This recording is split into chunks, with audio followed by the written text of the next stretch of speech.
de l'autre côté de l'écran. Le podcast du virage numérique en santé.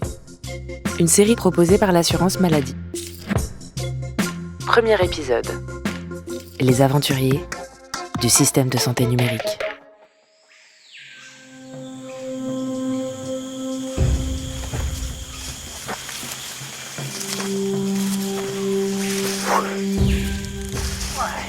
Allez. Purée. Il y en a partout quand même, hein. C'est quoi ça? Une vieille feuille de soins exotique. Mazette. Allez, on continue. Mettre les données de santé entre les mains des patients. Fluidifier les échanges entre les professionnels de santé. Améliorer le dépistage et le suivi des maladies. Depuis plusieurs décennies, l'informatique et le numérique ont ouvert des perspectives de transformation inédites pour notre système de santé. Oh, c'est incroyable. Mes analyses de sang d'il y a 5 ans. Et en parfait état en plus. En France, le système de soins est complexe et plutôt hétérogène. Oh, mais il y en a partout. Il est composé d'acteurs très différents. La médecine de ville, avec ses généralistes, ses kinés, ses infirmières, ses spécialistes, l'hôpital, et enfin ce qu'on appelle le médico-social, pour les publics dits fragiles, âgés ou handicapés. On parle souvent d'un système organisé en silos, c'est-à-dire que chacun de ces champs possède sa propre histoire et ses propres statuts, chacun a ses normes et ses modes de financement. C'est pas gagné quand même. Ce serait quand même beaucoup plus pratique avec une carte. Et une bonne boussole. Dans cet écosystème, cependant, l'assurance maladie joue un rôle central, comme nous l'explique son directeur général, Thomas Fatoum. L'assurance maladie, c'est celui qui vous rembourse vos soins, qui vous prend en charge votre arrêt de travail. Mais au-delà de ça, et depuis pas mal d'années déjà, l'assurance maladie, c'est plus qu'un financeur. C'est un accompagnateur des assurés et des professionnels de santé. L'assurance maladie exerce notamment un rôle important au travers des négociations avec les représentants des professionnels de santé. Elle y discute les tarifs, mais aussi les bonnes pratiques, les normes d'engagement ou les investissements à faire. Comme on est l'interlocuteur finalement public quotidien des professionnels de santé, pour pouvoir les emmener dans le numérique, on a différents leviers. Et c'est vrai que de ce point de vue-là, c'est une des raisons pour lesquelles, notamment les pouvoirs publics en 2018, ont demandé à l'assurance maladie de reprendre le dossier médical numérique, puisque on avait cette chance d'être un interlocuteur au quotidien des professionnels de santé. Mais pour prendre ce virage numérique en santé, la tâche est immense. En 2018, Dominique Pont, directeur de clinique à Toulouse, est chargé par la ministre de la Santé de faire un état des lieux du numérique en France. Et pour décrire la situation à son arrivée, il ne mâche pas ses mots. Le manque de volontarisme des pouvoirs publics sur ces sujets a fait qu'on a laissé se développer des logiciels partout en France, chez les médecins, les hôpitaux, les EHPAD, les pharmacies, les biologistes, les radiologues, sans fixer de normes, sans fixer de cadre.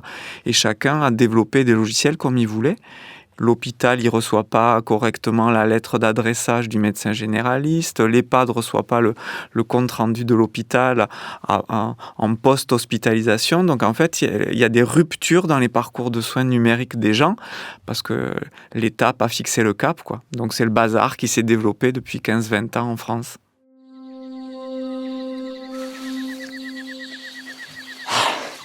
Cette jungle est décidément bien plus touffue que je ne pensais. Et cette vieille carte complètement périmée. Dominique Pont remet un rapport et, dans la foulée, est chargé d'établir une feuille de route pour engager le virage du numérique en santé. Pour lui, la priorité est d'organiser les acteurs. Avec 2 idées phares.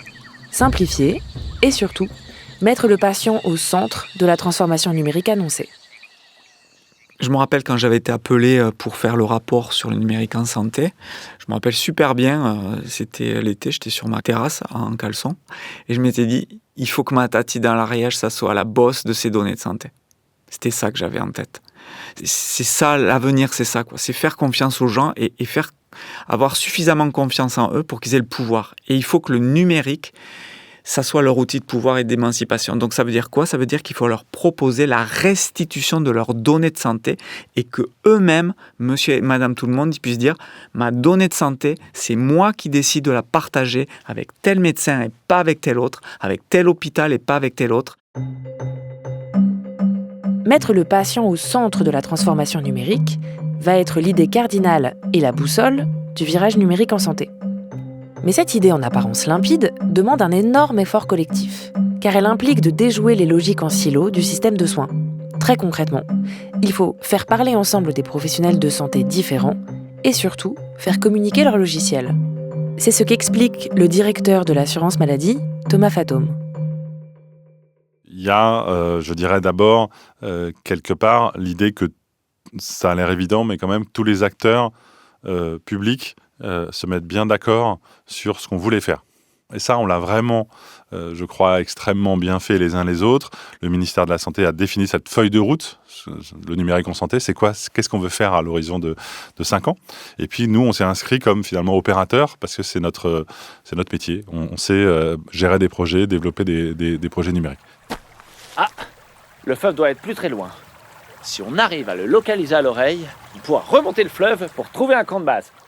Donc pour embarquer tout le monde, il fallait fixer un cadre de valeur. Et le cadre de valeur que j'ai proposé pour la politique du numérique en santé en France, je voulais que ça soit proche de notre tradition de pensée à nous, qui est une tradition de pensée humaniste. Voilà, on vient d'Europe, on vient de cette culture et cette tradition de pensée. Et donc je disais, il faut assumer une forme de romantisme français, européen autour de ces sujets du numérique en disant, le numérique en santé qu'on propose, il doit être éthique, il doit être souverain et il doit être citoyen. Pour mettre cela en œuvre, l'État aura un rôle central. Dominique Pon le compare souvent à celui des pouvoirs publics dans la création d'une ville. Une fois qu'on a défini un cadre de valeur et une vision, on dit le rôle de l'État, ça sera de faire les fondations du numérique et le rôle du privé, ça sera de faire de l'innovation, mais en respectant le cadre fixé par l'État et en se connectant sur les plateformes de l'État, un petit peu comme dans une ville où les pouvoirs publics font les routes, les ponts, le code d'urbanisme et délivrent les permis de construire mais ne font pas les maisons. Une fois qu'on a fixé ça et le cadre de valeur dont je parlais, le truc après, c'était le style, c'était la sincérité, c'était l'engagement. Et donc, ce qu'on a proposé tout de suite, c'est de dire, on ne reste pas dans le 7e arrondissement à Paris, quoi. C'est pas là où ça va se jouer. Les équipes sillonnent la France. Elles rencontrent des professionnels de santé, des universitaires, des industriels, des associations de patients, pour expliquer la vision, discuter et partager. Et pour concrétiser l'implication citoyenne centrale dans le projet, elles impliquent la société civile. On a fait des assises citoyennes partout en France. On a fait des débats sur la citoyenneté, quel est le rôle du citoyen pour définir la gouvernance. Donc pas être juste consommateur de ce qu'on va lui proposer, mais être le patron avec nous d'une stratégie, d'une vision, de garde-fous, etc. On a fait un comité citoyen avec 30 Français tirés au sort qu'on a formés à ces enjeux pour qu'eux-mêmes disent voilà ce qu'on veut, voilà ce qu'on ne veut pas. Et cette expérience, c'est le début de l'éthique. L'assurance maladie, opératrice de la stratégie numérique en santé, participe à cette dynamique de concertation avec les acteurs, notamment avec les représentants des associations de patients. Donc l'assurance maladie, on a noué ce partenariat qui fait qu'à chaque étape du projet, on a dialogué avec les représentants du patient. C'est très important et honnêtement, ils ont été extrêmement moteurs dans ce projet. Parfois, ils ont dit attention, dans telle ou telle direction, on est attentif à la sécurité, on est attentif à la protection des données. Donc, ils nous ont dit aussi des choses importantes.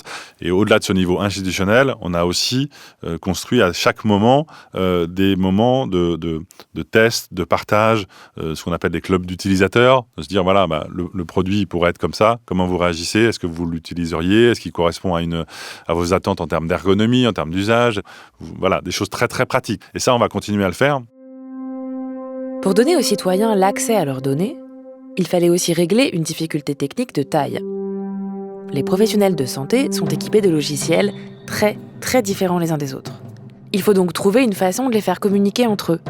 C'est ce qu'on appelle l'interopérabilité.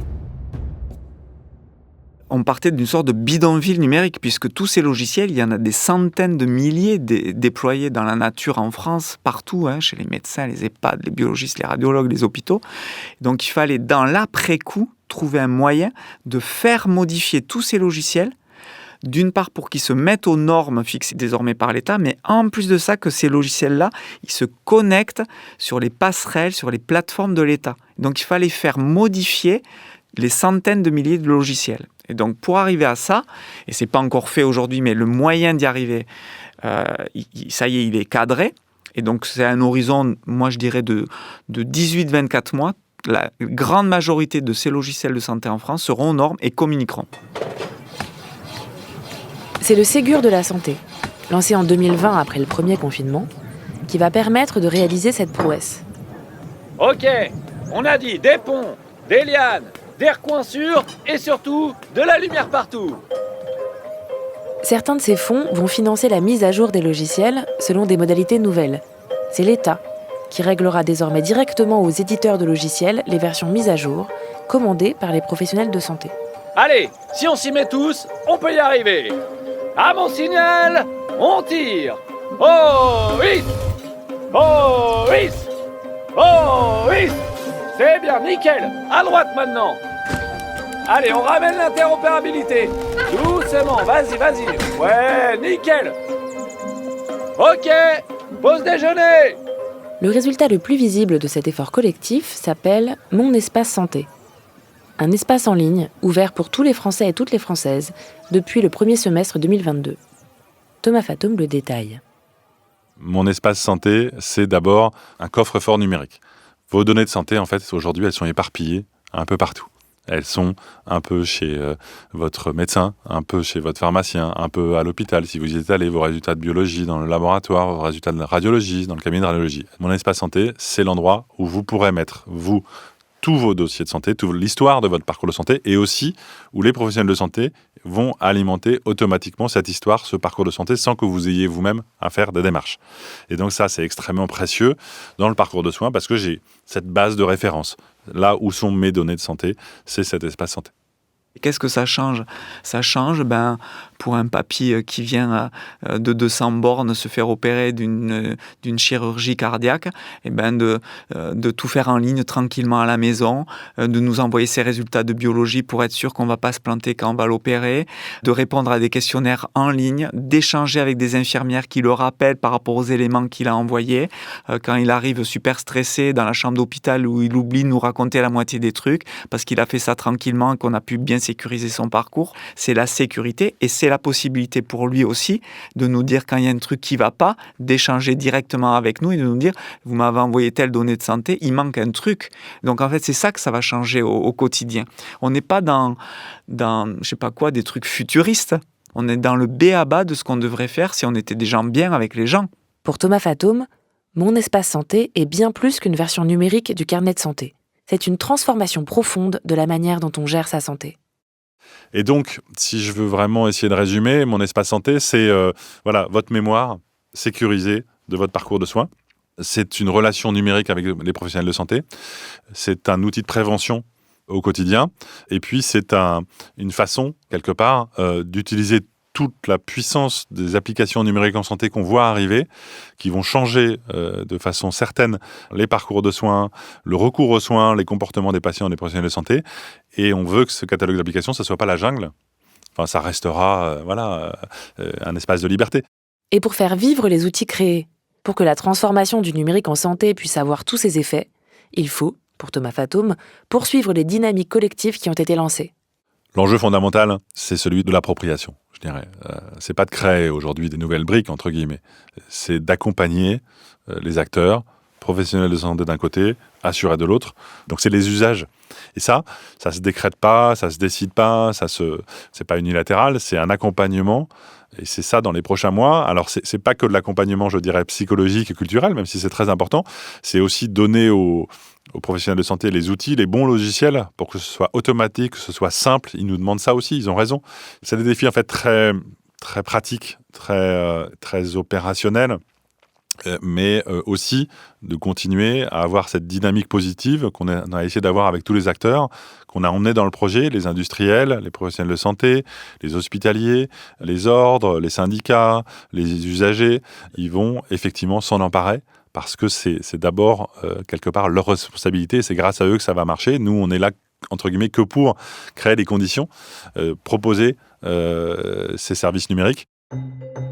Dominique Pont, lui aussi, souligne l'importance de poursuivre cet effort collectif.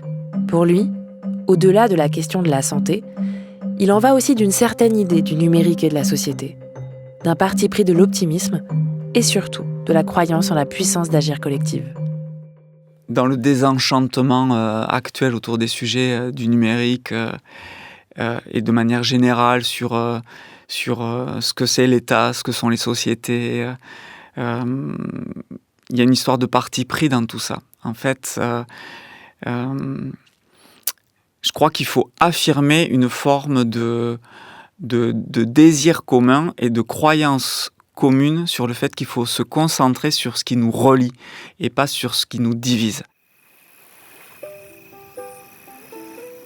Dans l'épisode suivant, on va s'intéresser à la transformation numérique vue côté professionnel de santé. Quoi ? Bah, tu veux pas venir t'installer avec nous ? Regarde, il y a des coussins, on est bien. Je travaille là. Allez, c'est la fin de l'épisode. Tu peux bien te prendre un petit jus de goyave avec nous. Oh, allez, t'as raison. Tiens, tu m'en diras des nouvelles, hein. Tu disais, dans l'épisode suivant, on fera quoi ? Dans l'épisode suivant, on s'intéressera à la transformation numérique vue côté professionnel de santé. Ok. Et on se demandera notamment ce qu'elle change dans la relation patient-médecin. Et on fera ça avec qui ? Avec Dominique Martin, médecin conseil national de l'assurance maladie, et le professeur Stéphane Oustric, conseiller de l'Ordre des médecins sur le numérique. Chapeau. Alors, ce petit jus de goyave ? Franchement pas mal.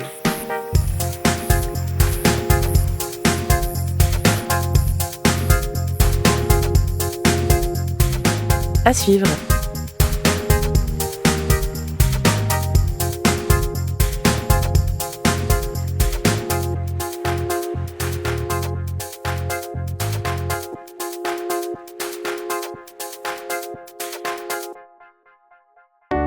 L'assurance maladie,